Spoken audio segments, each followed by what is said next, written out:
Hi and welcome to Lighting It Up with Jennifer Cox. That is me. Today we're going to be talking to Karrie Lu, and Karrie has a really interesting story about how she moved from Hong Kong to the UK, how much she loved math, how she ended up in working in health, a lot of interesting angles and changes, but one consistency throughout, which is her ability to advocate for herself and do something that she feels passionate about. So if you want to be inspired by Karrie, carry on listening.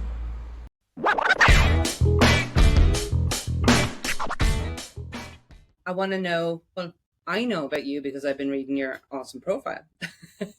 But that's as much as I know about you. But I'd like to know a bit more about Karrie and what makes you tick, and how did you get into the area that you're in? Oh, I am Karrie. Nice to meet you all. And my background is slightly unusual. So before 17, I was born and bred in Hong Kong. So the reason why I come to UK is I cannot study A-level in Hong Kong because I do not do well in GCSE.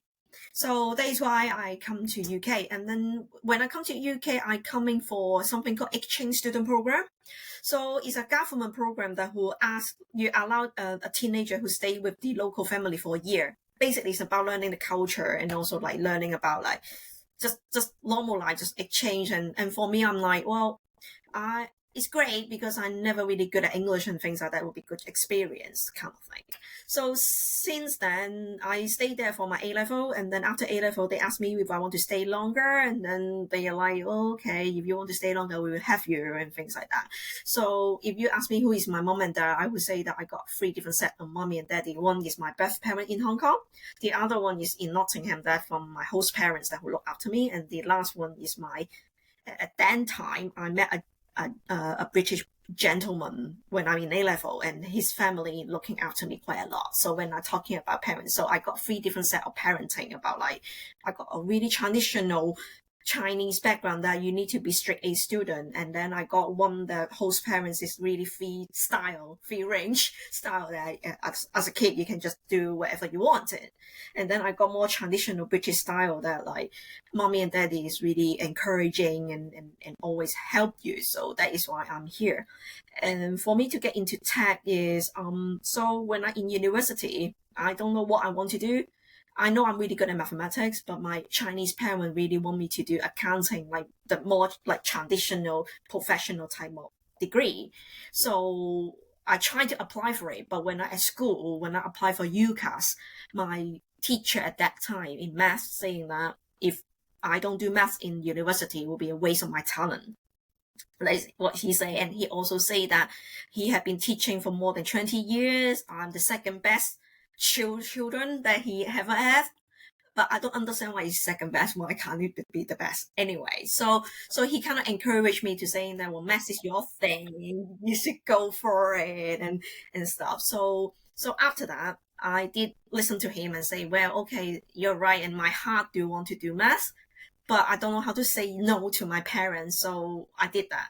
And after I put in my UCAS form, my mom and dad didn't talk to me for 3 months, because they think that why are you doing math? Is no future, no nothing. So that is how it started. And then why I go into healthcare and data and stuff is, so when I'm in university, my first year, my Chinese grandmother, so my father and mom, suddenly passed away on ambulance. So on the way to going to hospital in the ambulance, she pronounced pass away. And the reason is she got a heart attack. She was really healthy. She never really going to hospital and things like that. She like is a happy grandma. I go to her, she go to me, and then it's really hurt me. It's like that was 2004, so it's like 20 years ago. I'm like, at that moment of time, as a 20 years old girl, I'm like, what is going on? No one can answer me the question. Is anything like that? So I have a really desire to say, I really want to work in healthcare. I don't really care about healthcare, but I just want to work in healthcare. But I don't want to be a nurse because I'm not from a nurse background. I'm not from a clinical background. So that is how suddenly it's like, what can I do being a mathematician that who can go into healthcare and work in technology? So that is how it started. And after I graduated, I got a really, great thing, and Department of Health take me in for 1 year contract to just like have a look and stuff. And I'm really interested in it because I didn't realize data analytics is a thing. No one tell me about it. I don't even know Excel before I start that job. I don't even know anything. It's just like, okay, if you want me to do anything, I will do it.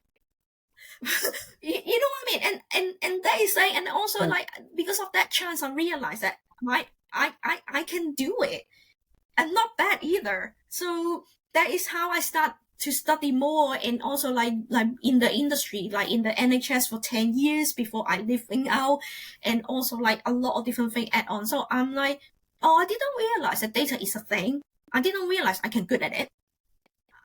I didn't know that, being good at mathematics can be good at number and algorithm and coding. I didn't know about that. So I encourage people to think about like alternative, because of like my background of this. I didn't realize I can study in healthcare from this angle. And nowadays, if you're looking about like 20 years later now, data becomes our daily life now, and coding and stuff. If you ask me then, I would say, well, computer science definitely not my thing. Coding is not my thing. Technology is not my thing. But I'm good at number. So what can we do? And then I start to build on the thing that I love. So here I am today, that I'm, working with different company and pharmaceutical company, NHS and stuff that way. About everything I do so far is all about healthcare, lumber, and, I think, wow, there's so much in that story. And I think taking a few pieces from it, what I see and I love the most about it is that we're often taught to kind of push ourselves in a specific direction, like go for career type A, career type B, or career type C, and not often taught to think outside of the box about how you might do that, where you've managed to find something that you really love, and find a passionate reason for getting involved. Like, really love being the math, a passionate reason for getting involved in the healthcare side because of your grandmother, and go up against the traditions and principles of your parents, which is really, really difficult to do. I've had times when I've done it, and that, a lot of people will succumb to that and end up in a career they don't want to be in for a long time. And then especially, I think, I know in my family, I'm one of 6, and the boys could do whatever it was that they wanted to do, but the girls weren't expected to kind of go against the grain. We were, if we did something that was a little bit different, we had to have a damn good reason for doing it, and then, explain ourselves. Whereas there was a more freedom of choice as such to the boys at the time. Now, not with the generation of kids that I have, but to hear that all of those things take great confidence, and with such a background so varied as yours, to have that confidence as well is fantastic. No, I do not have confidence. I know it sounds really weird, because I think it's because I do have a really good people around me. Whenever you say the checkpoint or milestone moment, like if I don't have that math teacher, I won't go that way. If I don't have my British side of the parenting, I won't go that way, because they are the one that were telling me that the thing that I want to do is not wrong. Does that make sense? It's like, because as a girl, you normally it's like, oh, if my mom and dad say that is wrong, or people outside saying that is wrong, I don't want to do it. But at the same time, it's like, when I look at it, they are the one who give me a confidence.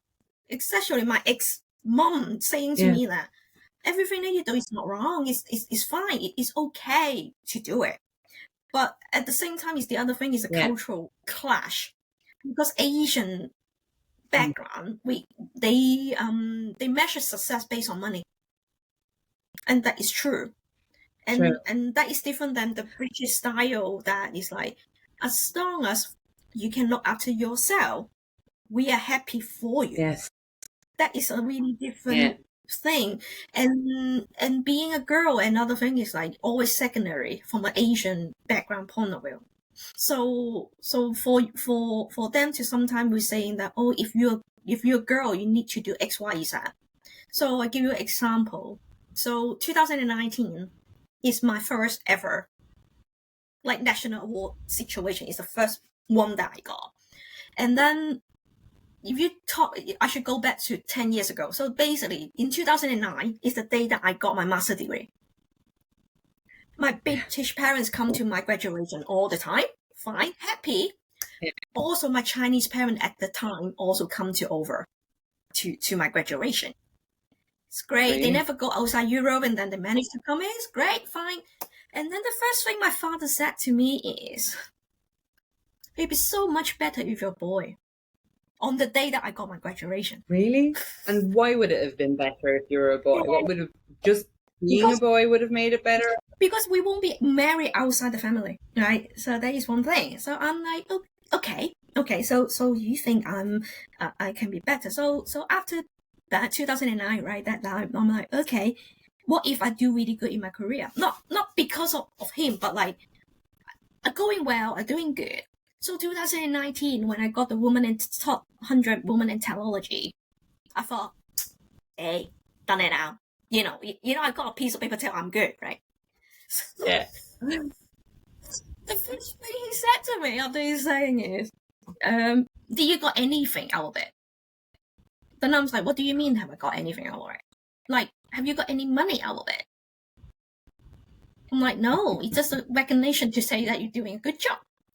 And then he said, why would you do it? There's nothing in it.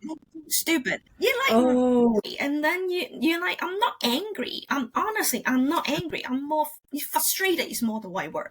And you're upset because you're like, I didn't do anything wrong. Is why you need to be so negative about it? I didn't even do anything wrong. You don't need to say anything good. At least you didn't say anything. So I post that story online. Not have a good father. It's nothing about that. It's just more about like, hey, I think I'm doing pretty good for myself. I'm not saying I'm a millionaire, not like that, but I'm doing pretty good for myself. I'm doing something that I love. I have a respect, people respect me on the career that I'm doing, and also like my name is out there. It's like people know about it. And Karrie doing a good job, right? Yeah. And then I didn't realize that is when I post that online, a lot of young girls contact me directly, especially from Asian background. I love that. I love that. Do you think then, like, I know I found with something like whether it's LinkedIn or other social medias that you can get a perspective of the impact that you're making, which you wouldn't have gotten 10, 20 years ago because you wouldn't have had the same access to people, or they wouldn't have the same access to you. So people are reaching out to you. How do you manage those perspectives and that feedback? You're going to hear stories from difficulties to wins from people. How do you manage all of that kind of feedback? How do you feel about it? Sometimes us just want to know that we are not alone. That I think for me to know is like I'm not alone, because the difficulty, if you ask me, is it like to the point of killing me? I'm like, no, it's not, but it's frustrating, upsetting. Yeah. Am I really doing something wrong? That is the problem about girl, especially from an Asian or Chinese girl, is like we always have no confidence about, am I doing it right? Am I doing it wrong? Are you okay with me doing it? It's just like that. And sometimes, when we are younger, I don't think we have more people like me or people that is different, because we're as a society, we're so have a block like, this is the block you should go, this is the block you should go, this is the block you should go. But you can have alternative, but that alternative doesn't necessarily mean that it's easy. It's hard. When that is something outside the box, it's different. It's hard. That is true. And now, but the thing is, you can only do is try your best to do it. And to be honest, even though now a lot of relatives that I got in China and in Hong Kong is not really that supportive still, but doesn't mean that I'm doing things wrong. And I have a company that I do corporate work with NHS England or pharmaceutical company, but at the same time, I managed to have a data a volunteer team that people want to do work for charity, that we can do something together. That not only benefit for me, but also when we are younger, we're very difficult to find a work experience. We find you want to help the world, you want to use the skill to help the world.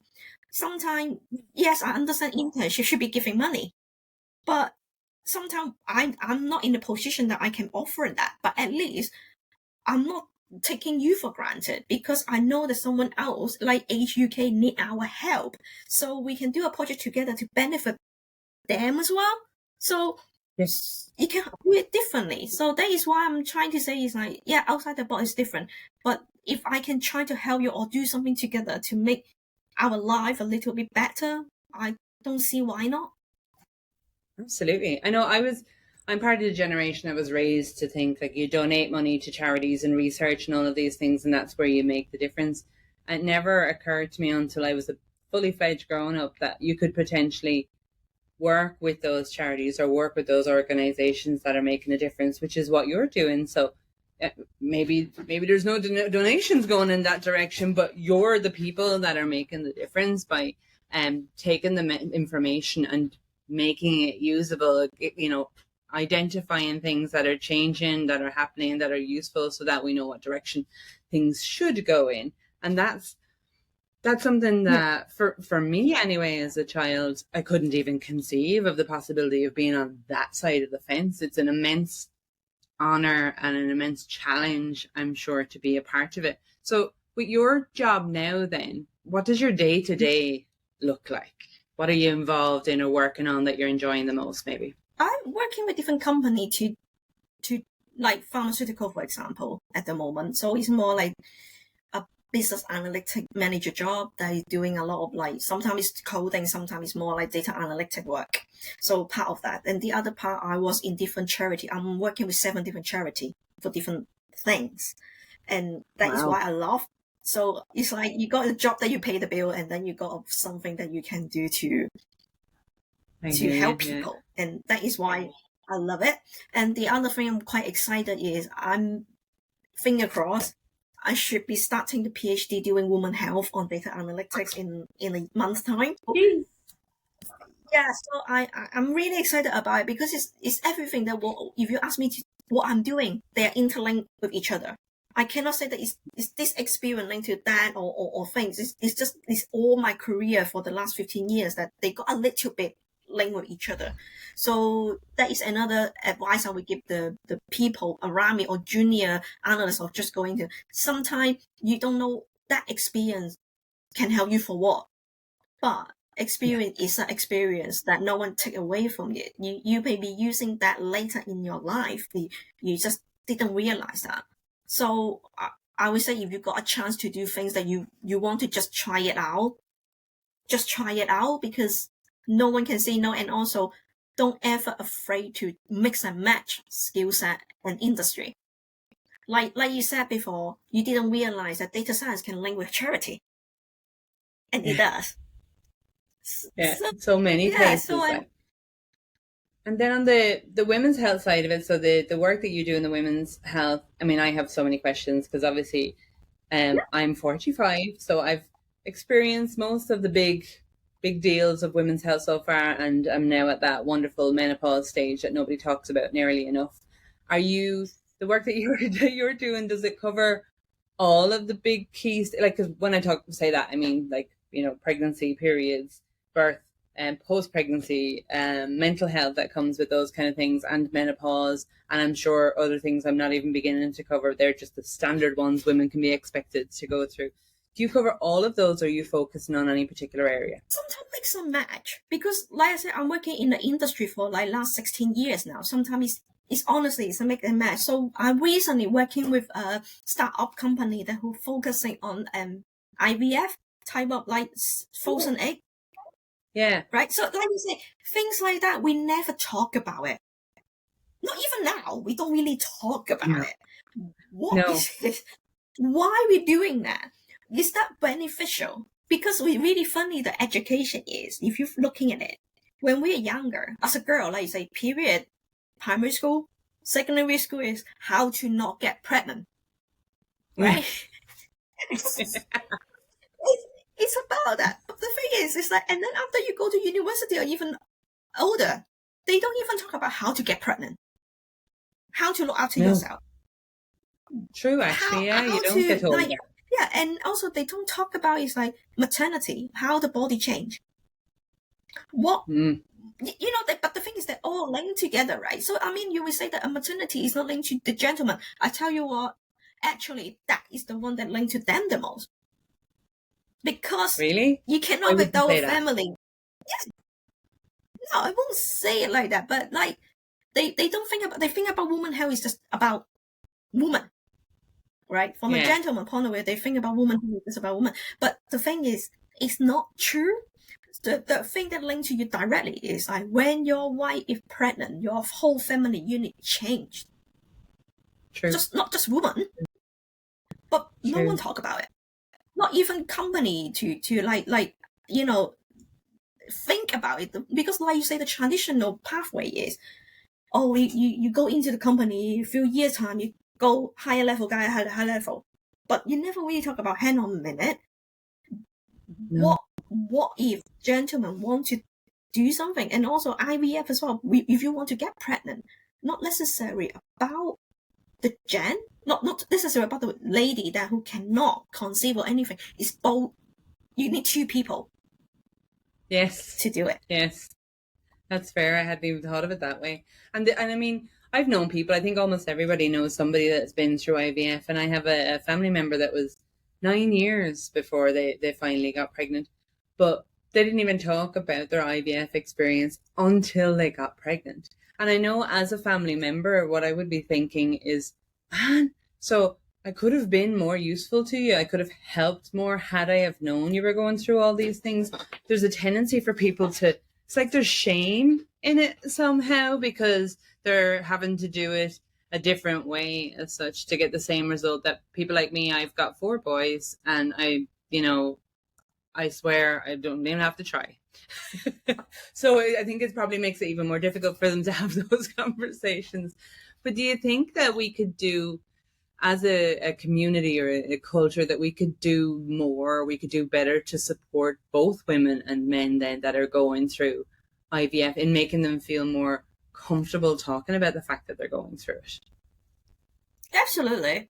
Because like you say, before pregnancy, right? Just think about the life cycle of us, modern human being. Yeah, Like you are talking about both gentlemen. Like if we go to A level and then I'm saying go to university and then let's say even though you don't go to university, you go to apprenticeship and things like that. They're all fine. But yeah, when you start to think about to have child, you need to think, first thing you think about is like, am I financially stable? Right? That is the first thing yeah, that you kind of think about. Am I financially stable? The second is, have I got someone to do it with? It's not yes, magic, right? It's true. true. But the communication is like, but the thing is, before you get to this point, there is a lot of work need to be done. For example, you don't know your body, both gentleman and lady, right? We both don't know that, am I able to conceive, right? Mm, That is simple, right? You say it's like, I know that we got a lot of listen, oh, accidentally pregnant. Yes, but at the same time is, you don't know your body well enough to say, hey, am I healthy enough? Because just because you're outside, you're healthy. You don't know inside. I'm not talking about just women, but also gentlemen as well. Have you got all those things? But the thing is, like, those things is not part of the routine body check.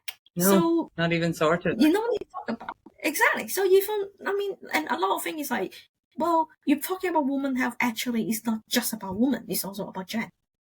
Both go hand in hand, because if you need to be both healthy before you got to the point. So that is what I'm thinking, that like you say, being open about, like, asking question about it. And also, but the difficulty, even though in a Western culture, British culture, they all think that that is a woman thing, and also that we always think that that is so private that we shouldn't talk about it in the table. You know, Yeah. it's just not the case. No, it's funny, and I'm meeting kids now. They're not kids; they're adults. Like my boys are mostly adults, and they've got partners. But I'm meeting people now who are IVF babies, and that fascinates me, even because I was definitely well into my 30s before I knowingly met my first person who was going through IVF, never mind somebody who was an IVF baby. And people will ask really rude things, me included, because I didn't know any better. But they'll ask really rude things about IVF as to whether, so is your dad your dad? Was it your mom or was it your dad? They'll get, it's kind of like, I know with women we'll often get asked a lot of questions that are really inappropriate, and we'll put them to one side, the ones that we're always complaining about. But even when it comes to things like whether we've got our period, whether we're it's that time of the month, whether we've got brain fog because we are pregnant, or in menopause, like you're just angry because you're in menopause. But the one, like, it can be apart from IVF being a very invasive procedure on both counts for both the women and the men to have all those investigations done, and the psychologically to have to go through that process and understand where the fault is, if that's how people feel it. And then if you take it into the workplace or take it around your peers and your friends, it comes with a lot of judgment too. Do you think that there's ways that workplaces or even peers or colleagues could learn more about how to be more supportive of your peers that are going through that? In two different ways, right? One is family. Because like family education is how you go into the workplace, right? You start from there. So if you already you don't feel comfortable to talk in a family setting, then it's very difficult to go to the next step, because in the workplace we need to be professional, right? So I think that is the first thing, is like the culture. Second thing is that the barrier or the culture of hierarchy. I think that is not only just Asian that who got it, but Asian still got more stronger. But in Brit, I think it's still quite strong. Some of the things you won't say to your dad. Mom, definitely. Mom normally is the one that who know everything, right? There are no boundaries. Boy, it's like Jen. It's like they don't really think about, like, can I ask about this? Can I really talk about it? They don't even know. Sometimes it's like that kind of thing. But the thing is, at the moment, especially working technology and data and stuff, we got more gentlemen in the workplace more than women as well. So the thing is, you're not even able to talk to those things with your father or your brother. Okay, you can say that your father is more hierarchy generation. Fine. What about your brother? Do you find it easy to talk to your brother about those kind of things? I would say that no, it's awkward, because he's like, no, I don't want to hear it. It's too awkward, right? So it's already like that. It's like we are all informally that, that kind of topic is too awkward. And then you go older and older. So I would say that it's more about the family education starting first, to be okay and open about it before we can go to the workplace. But from a company point of view, I think it's more like encourage about different topic is good. But having said that, I think I'm working in a more like a research, like because the area that or people that I am more working in the place who want to push the boundary. So people like that more than happy to talk about new things that never happened before, things that, So for this end, I'm quite lucky that I got a group of people around me that are happy to talk about it. But unfortunately, that we also still got a lot of traditional setting. So the barrier is, if you start from the boy to the boy, they can talk about it, then hopefully everyone can talk about it. We'll all get more comfortable then. And like you've said there that you've been working in math and in tech for a long time. Have you seen how the data and the technology side of things, are you seeing a shift in how that's being used to support women with their health? I would say yes, because it's got more startup and people that who would like to do that. And also, being a female, we got more female scientists to start to vocalize what is not there. So for me, it's like the first thing first, from a data point of view, we have been always collecting data from a gentleman. What about ladies? So that is the first thing. And this is therefore, I would say no, it's just unfortunate that the senior management majority is still quite gentlemen dominated. And when they talk about things, they don't. It's not their fault that they don't think about everything. It's just unfortunate that when you're not in that position, sometimes you just oversight and oversee.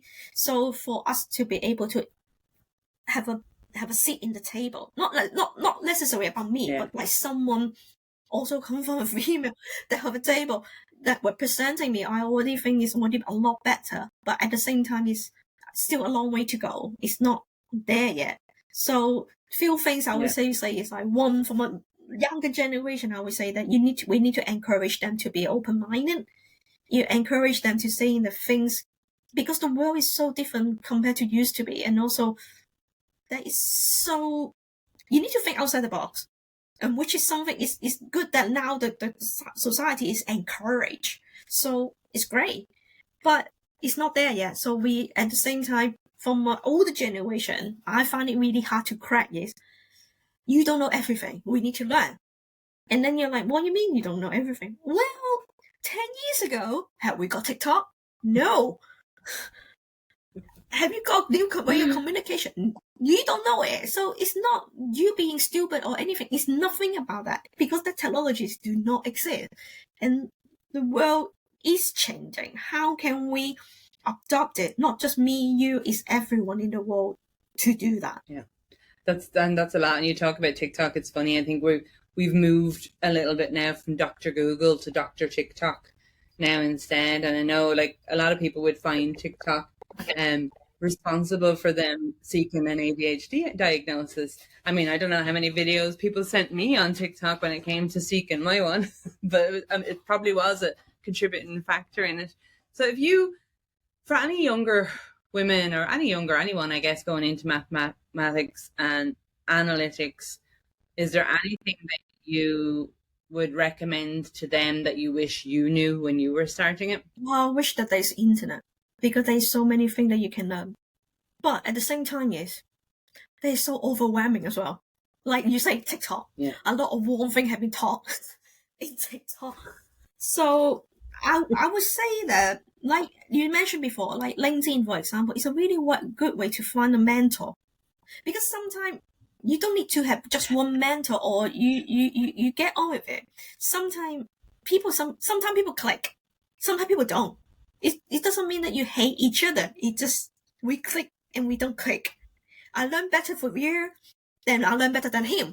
So I would say that don't give up just because you have one bad teacher or one bad role model, because sometimes people are not what they say, but you just open minded, say, just listen to what they say. You know, even now, I would say I learn from people that I junior than I do. I'm like, oh, okay, I didn't realize that you can do that because it's not your normal mindset. But at the same time, I would say, do not afraid to ask questions. Yeah. That is quite important. I think a saying that we used to hear when I was little is, there's no such thing as a stupid question. And it's changed a little bit for me because I'm like, there is such thing as a stupid question, but there should be no such thing as a wrong question to ask.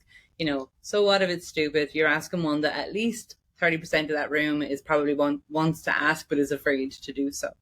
If you were to look back then at your career so far, is there anything that you might have done differently, do you think? Well, loads. I can be quite stubborn. But it's a good thing being stubborn sometimes. Yeah. I would say differently a lot. Honestly, if you're looking back, a lot of things you can do better. But having said that, it's like who doesn't, right? Who doesn't look and say, hey, I wish I can redo it. I wish that make mistake. And I wish if I can go back to my 18 years old, I would say don't afraid of making mistake.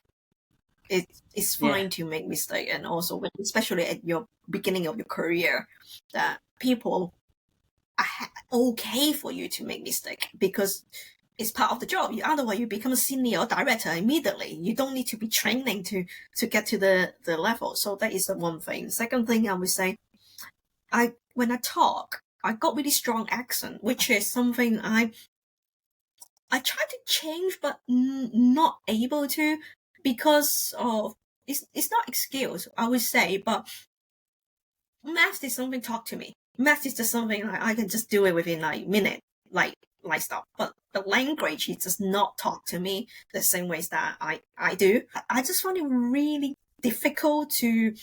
But having said that, is when someone say my strong accent doesn't mean that I'm having a bad English or cannot communicate. So don't let other No. people using that as an excuse to push you down, because yes, I got accent, but it doesn't mean that I would not want to communicate with you, because that is a multiple way of communicate, and also it's both sides.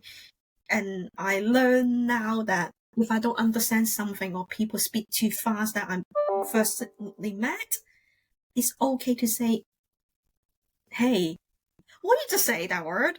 The vocabulary I never Yeah. heard before. Can you explain to me?" And sometimes more like, "I really do not understand what you're talking about. Can you find another way to explain to me what it is?"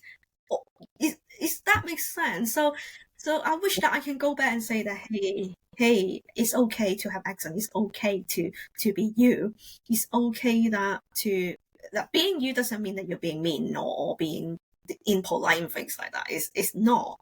Sometimes you need to have your character with you to do Yes. things. Sometimes you need to believe yourself a little bit more. So that would be, I would say. I love that. Now I have three little pop quiz questions, quick questions that I'm going to throw at you. Just curious to see what your answer would be. They're kind of similar but different. But one would be, if you could change or add any one thing to your day today to make it better, what would it be? Oh, that. Stop looking at my phone all the time. And I cannot stop it. I'm the same. Because every 10, 15 minutes, I just wish that I just don't have that kind of attachment to it. So that is the first Yeah. way. So yeah, I would say that. And then if you could add or change one thing to your entire career that you think would make it better, what would it be? Make it better. I already think my career is great. Already. Perfect answer. I That's an would say absolutely this. perfect answer. I love it. What It's been so great to have you. I really enjoyed it.